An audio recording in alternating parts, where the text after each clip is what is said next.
جی دوستو، غزہ میں حالات کچھ تشویشناک ہوتے جا رہے ہیں، کیونکہ اسرائیل کا بھی ایک لانگ ٹرم پلان تو یہی تھا کہ غزہ کو فلسطینیوں سے خالی کرایا جائے، اور اب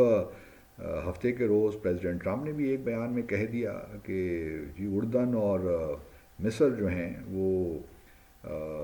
1 ملین 10 لاکھ کے قریب فلسطینیوں کو لے، تاکہ غزہ کو ہم ری بلڈ کر سکیں۔ اب غزہ بڑی زبردست لوکیشن ہے اس کی، اور کیا کوسٹ ہے، اور اس پہ اب لگتا یہی ہے کہ جو پریزیڈنٹ ٹرمپ ہیں وہ وہاں پہ ایک ٹرمپ ٹاور بھی بنانا چاہتے ہیں، ٹرمپ ہوٹل کوئی چیز قسم کی بنانا چاہتے ہیں، کسینو بنانا چاہتے ہیں ٹائم شاید۔ تو کیونکہ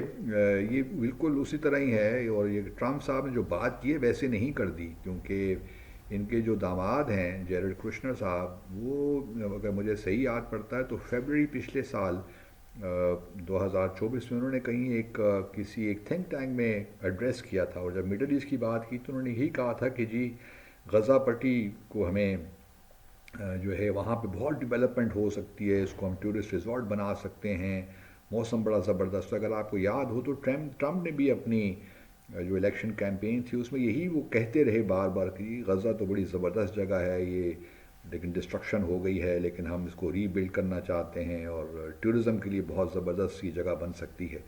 تو یہ سارا اسی کا شاخسانہ ہے جو اب ہمیں نظر آ رہا ہے، اور اسرائیل نے بھی 7 اکتوبر کے بعد یہی کوشش کی کہ کم از کم نارتھ غزہ سے، شمالی غزہ سے لوگوں کو دھکیل کر اس طرف لے کر آئے ساؤتھ غزہ کی جانب، پھر وہاں سے وہ ایجپٹ اور یا پھر جارڈن چلے جائیں۔ تو یہ ایک گیم پلان تھا۔ اب ہوا یہ کہ آج سے فلسطینیوں کو سلام پیش کرنے کو دل چاہتا ہے۔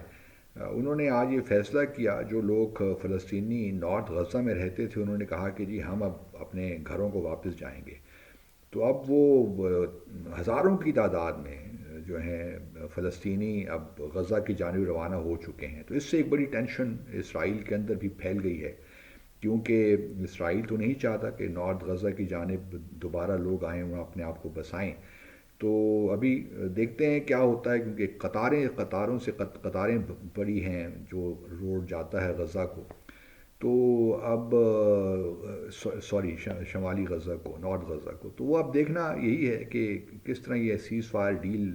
قائم رہتی ہے نہیں رہتی، کیونکہ نتنیاہو انڈر پریشر میں ہے، اور اسموٹرچ جو ان کے گورنمنٹ تو انہوں نے نہیں چھوڑی، لیکن فار رائٹ کے جو لوگ ہیں وہ نہیں چاہتے کہ یہ فلسطینی غزہ نارتھ غزہ میں واپس آئیں۔ تو ایک ٹینشن سی کریٹ ہو رہی ہے، اور جیسا میں نے پہلے کہا پریزیڈنٹ ٹرمپ نے اس کو اور کمپلیکیٹ بھی کر دیا ہے، یہ جو مصر نے اور اردن کو کہہ کے، اب مصر اردن کے لیے بڑا مسئلہ ہے۔ پہلے تو وہ اس کو تسلیم نہیں کر سکتے انڈر دا گیون سرکمسٹانسز، کیونکہ اردن میں پہلے سے ہی بہت فلسطینی ہیں، مصر بھی نہیں چاہتا کہ فلسطین یہاں پہ، اور پھر اگر وہ یہ بات مان لیں گے تو ایک پبلک ری ایکشن بھی آ سکتا ہے دونوں ممالک میں، اور اگر وہ بات نہیں مانتے پریزیڈنٹ ٹرمپ کی تو بھی، کیونکہ بڑی اسسٹنس ملتی ہے ان کو امریکہ سے، تو وہ بھی کمپلیکیشنز ہو سکتی ہیں۔ پریزیڈنٹ ٹرمپ کا جو مزاج ہے وہ بھی ہم سب جانتے ہی ہیں۔ تو لیکن فلسطینی فی الحال ڈٹے ہوئے ہیں۔ اسلامک جہاد نے بھی کچھ اسرائیلی سویلینز کو رہا کرنے کا کہا ہے، 1 2 دنوں میں وہ بھی ہونے والا ہے۔ تو اب سیز فائر جو 6 ہفتوں کے لیے تھی، اب وہ کیا مطلب وہ رہے گی، یا اسرائیلی پھر کوئی بمبارڈمنٹ کریں گے نارتھ غزہ میں خاص طور پہ، کہ یا فائرنگ کریں گے جو غزن جو بھی فلسطینی آ رہے ہیں نارتھ غزہ کی جانب، تو سیز فائر یا کیا یہ قائم رہ سکے گی، یہ اب دیکھنے والی بات ہے، کیونکہ پھر اگر یہ ڈرون سے حملے ہوئے یا ایئر اسٹرائکس ہوئیں یا ایون فائرنگ بھی ہوئی غزہ فلسطین کے لوگوں پہ، تو پھر وہ سیز فائر تو ختم ہو گئی، معاملہ دھرا کا دھرا رہ گیا۔ اب دیکھنا یہی ہے کہ پریزیڈنٹ ٹرمپ کیا کرتے ہیں، کیونکہ اسرائیل اپنے طور پہ تو کچھ نہیں کر سکتا۔ اگر اسرائیل سیز فائر توڑے گا تو دیکھنا یہ پڑے گا کہ آیا اس کا پھر ری ایکشن کیا ہوتا ہے واشنگٹن میں، کیا president Trump goes along with Netanyahu, اور پھر نتنیاہو کو پریشر کرتے ہیں کہ ایسا کام کوئی نہ کیا جائے جس سے سیز فائر خطرے میں پڑے۔ تو بہت سی مشکلات پیدا ہو رہی ہیں آہستہ آہستہ، اور فلسطینیوں کے لیے تو بہرحال مشکل ہے۔ دوسری جانب محمد بن سلمان سعودی عرب کے جو کراؤن پرنس ہیں اور پرائم منسٹر، انہوں نے بڑے واضح طور پہ کہا ہے کہ جب تک دو ریاستی سلوشن کی طرف معاملات نہیں آتے اس وقت اب ابراہیم ایکارڈز کو ریوائیو کرنا مشکل ہے، یا سعودی عرب کا اسرائیل کو تسلیم کرنا مشکل ہے، یا اس کے ساتھ تعلقات قائم کرنا۔ تو یہ بھی ایک اچھی ہے اسٹیٹمنٹ، کیونکہ اسرائیل پہ بھارت پریشر مینٹین رکھنا چاہیے، ادروائز تو یہ بالکل کھلا معاملہ ہو جائے گا اسرائیل کے لیے۔ اور جو پریزیڈنٹ ٹرمپ کے تو لانگ ٹرم جو ہیں کمرشل ٹرانزیکشنل جو ان کا ایک معاملہ ہے، وہ تو نظر آ ہی گیا ہے کہ وہ غزہ کو تقریباً 1 ملین لوگوں کو وہاں سے فارغ کرنا چاہتے ہیں، اور پھر اپنے حساب سے وہاں ریکنسٹرکشن کرنا چاہتے ہیں۔ اور یہ جب ہو جاتا ہے معاملہ کانفلکٹ آف انٹرسٹ، تو پھر اب ان کے جو ہیں کاروباری جو ان مفادات ہیں وہ سامنے آ رہے ہیں۔ تو یہ فلسطینیوں کو بہرحال اب اپنی زمین سے نکلنا نہیں ہے، یہ ان کے لیے بڑا اہم ہے۔ اگر وہ چاہتے ہیں کہ فلسطین کا معاملہ